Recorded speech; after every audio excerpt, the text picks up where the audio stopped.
Good evening, friends. Thank you, Dr. Gupta, for the nice introduction. As you had first session of a very important non-communicable disease, that is heart disease. Second session is again the opposite of that. It is one of the most important communicable disease with us. Tuberculosis, as all of you know, is with us since time immemorial. History of tuberculosis is as old as history of mankind, and it has been described in all ancient literatures. We will be discussing certain recent advances in the tuberculosis. Regarding this, our talk will be mainly considering regarding the recent advances in the treatment of tuberculosis, which will be drug-resistant tuberculosis, or it could be drug-susceptible tuberculosis. Then certain diagnostic recent advances, and again, if we could do the prevention, that is vaccine, which is not with us and is still under development. The road to TB elimination is very, very long. But if we say it can be stopped only, or it can be eliminated only if we stop transmission. And this can be possible if we as we all know that tuberculosis is a communicable disease. It spreads from one person to another. So if we diagnose a case at an earlier stage, we can think of stopping transmission. Then second is safe and effective vaccine, which is still a dream. Second is we don't have any drugs for latent infection. If we could do that, again, it may help in the elimination of tuberculosis. And last of all is treatment of active tuberculosis. We have effective drugs today, and certain new drugs are coming also.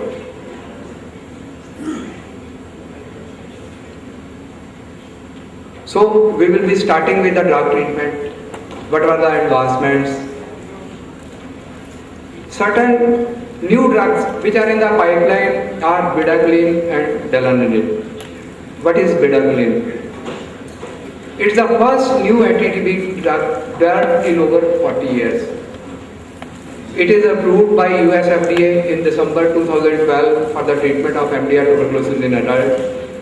It is available in 100 milligram tablets and is marketed with the name of Sertru. Then how it acts? It decreases energy production in Mycobacterium tuberculosis by inhibiting ATP synthesis. It inhibits growth of actively replicating as well as non-replicating drug-sensitive and drug-resistant tuberculosis. It has got no cross-resistance with other drugs. It should be only used when an effective treatment regime cannot be otherwise provided. But it has got certain side effects, especially chaotic interval prolongation may be there, and so monitoring of ECG and liver function test is required. The dosage is 400 milligram daily for 2 weeks, followed by 200 milligram three times a week for 22 weeks, and total duration is 6 months. It is under trial and it is not available in India yet. Then second drug is delanolin. It is nitroimidazole derivative, inhibits glycolic acid synthesis in the bacterial cell wall. Again, it is approved by European Union in November 2013 for the treatment of MDR tuberculosis in adults. It is again undergoing phase 2 and phase 3 clinical trials in US. The recommended dose is 100 milligram BD for 24 weeks. Then certain other drugs are in the advanced stage of development. One is Sudezolate, SQ109 and PA824.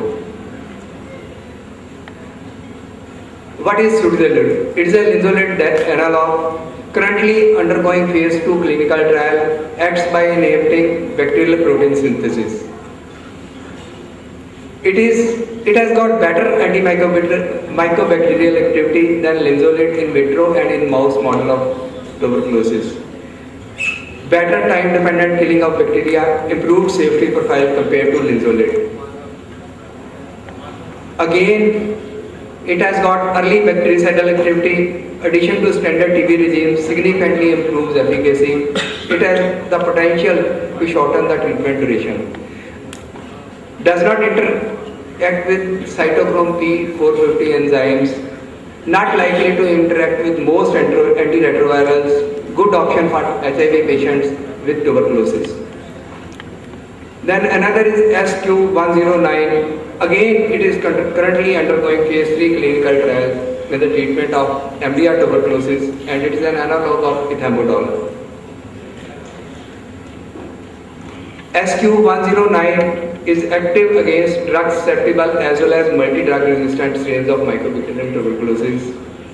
Minimal bactericidal concentration is 0.2 to 0.78 microgram per ml.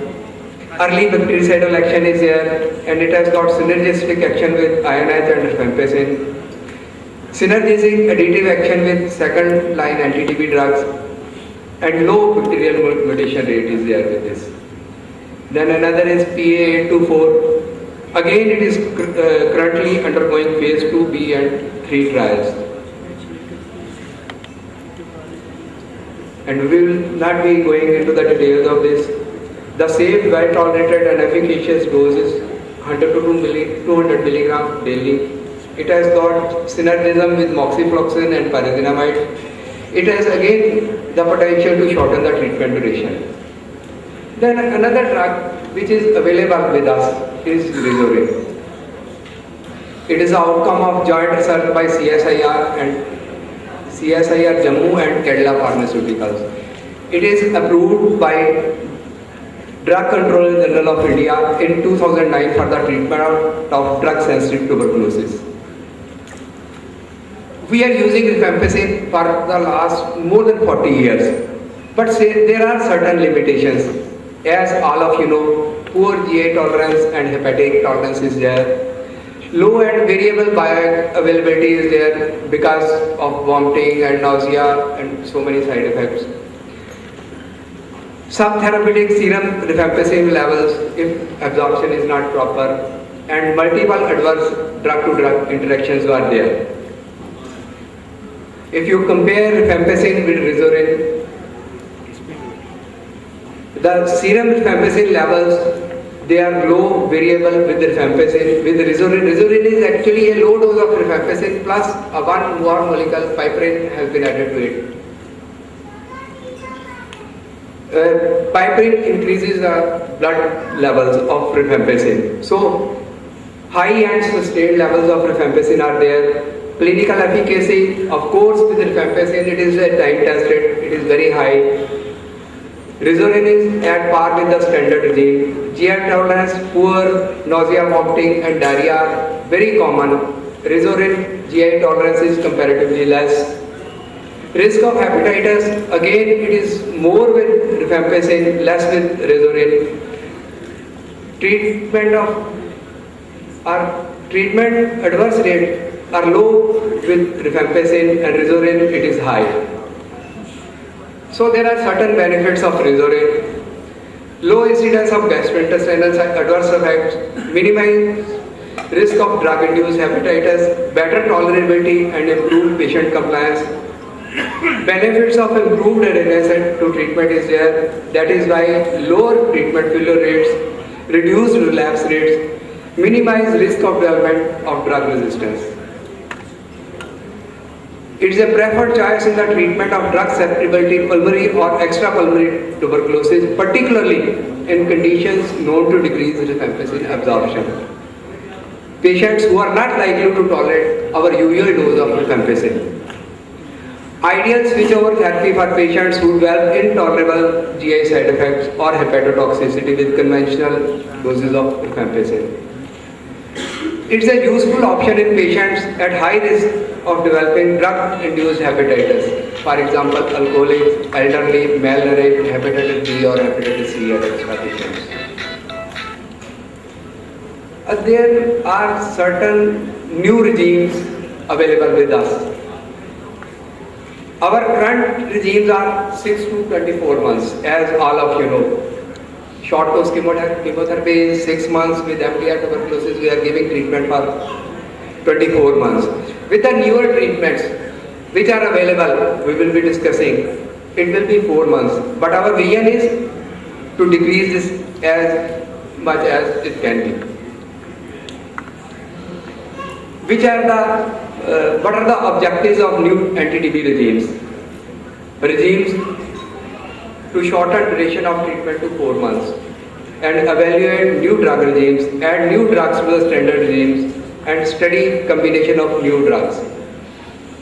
One drug which is available with us is moxifloxacin, and it could be used as an alternative to INH and ethambutol in the treatment of drug-sensitive tuberculosis. And moxifloxacin containing regimes have definitely shortened the time duration. They are under trial, and now you can find these trials even in the literature, even on internet. The treatment duration has been decreased from 6 months to 4 months. These are certain trials, Remox trial, then certain other trials they have seen. Even after 8 weeks, with moxifloxacin regimes, sputum becomes negative. More patients will have sputum negative tuberculosis after 8 weeks than with the usual regimes. These are the trials. We will not be going into the details of the trials. So, for the treatment of MDR tuberculosis, certain novel combinations are under trial, which contains, first is bedaquiline, moxifloxacin, PA824, which we have discussed, and pyrazinamide. Then PA824, moxifloxacin, pyrazinamide, clofazamine, bedaquiline, PA824, and pyrazinamide. Then this is again a trial of PA824 plus moxifloxacin plus PZA.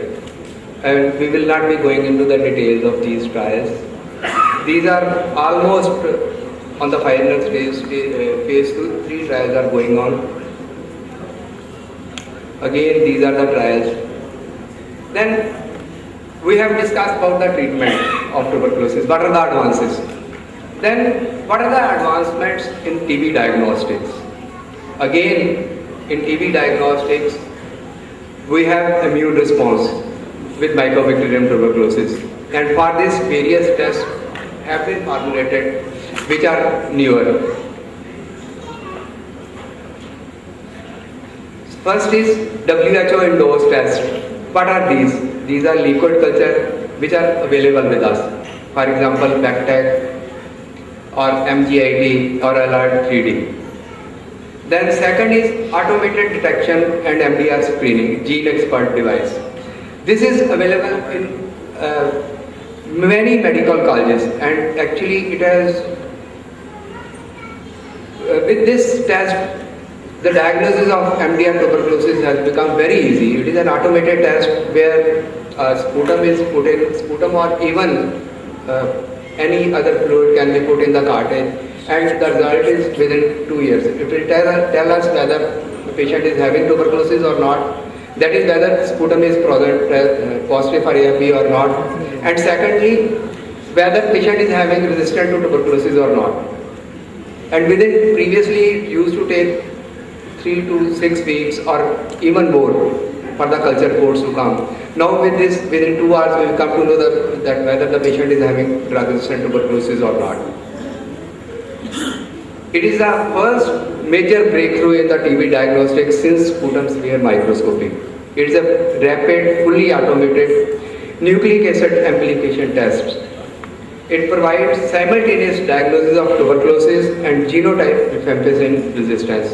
Yields positive diagnosis in 99 to 100% of the patients with smear positive and 57 to 83% of the patients with smear negative pulmonary tuberculosis. And it has got 81.3% sensitivity for extrapulmonary tuberculosis. This is a machine in which just cartridge has to be put in. It has got a sensitivity of 97% and specificity of 99%. Then certain other molecular tests are available for the diagnosis of MDR tuberculosis. These are MTB-DR plus and MTB-DR second SL. SL means second line drugs. And the results are within 5 years you will get these results.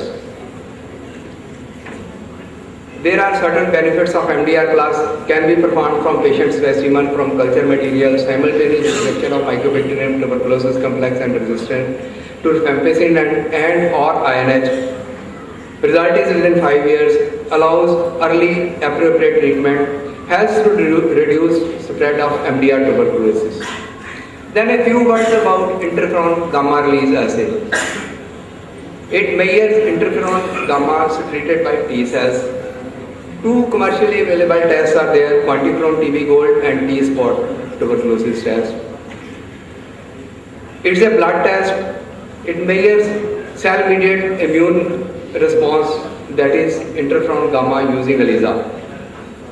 It is more accurate and reliable and alternative to TSTs. It has got certain advantages over TSTs, tuberculin test, MONTU test, which we are doing.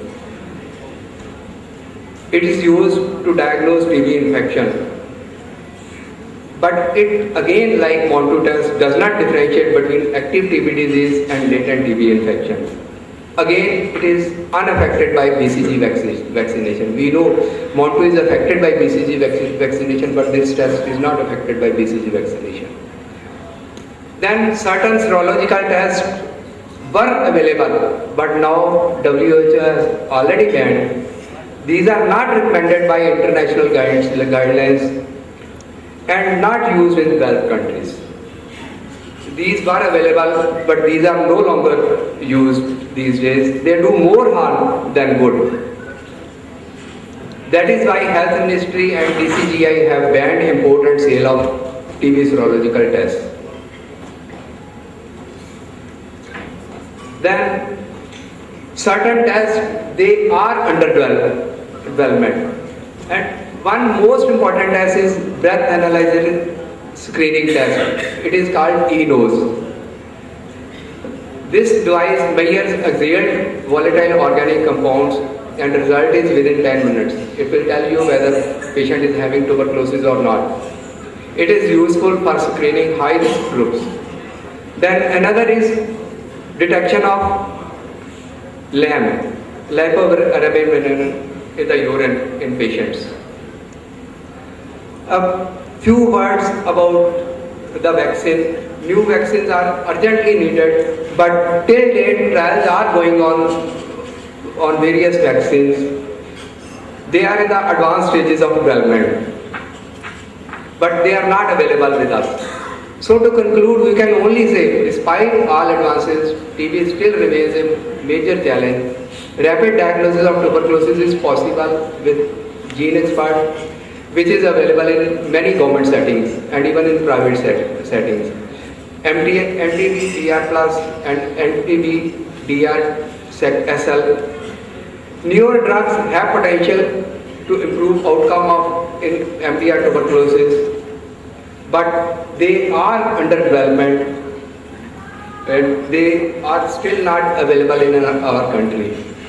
So to conclude, we can only say that in our armamentarium, we still have the age-old drugs which we were using even in the 70s.